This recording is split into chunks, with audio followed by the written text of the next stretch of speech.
আজ পর্যন্ত কোনোদিন মুসলমানদের উৎসব শবে বরাত একটা হিন্দু মসজিদে দেখার জন্য আসলো না। মুসলমানদের উৎসব শবে কদর একটা হিন্দু কোনোদিন চাওয়ার জন্য আসলো না। মুসলমানদের উৎসব রমজান মাসের রোজা একটা হিন্দু কোনোদিন তোমার সাথে সমাজ করার জন্য রাখলো না।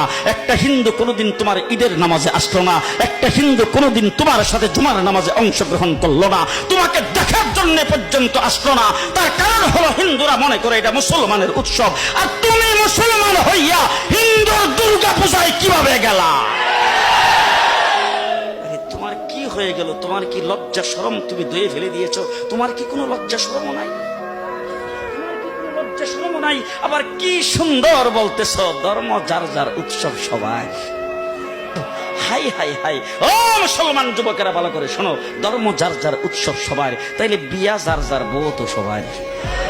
জি, বিয়ে যার যার বউ সবার, পুষ্কুনি যার যার মাস সবার, গাছ যার যার ফল সবার, ক্ষেত যার যার ফসল সবার, দোকান যার যার মাল সবার।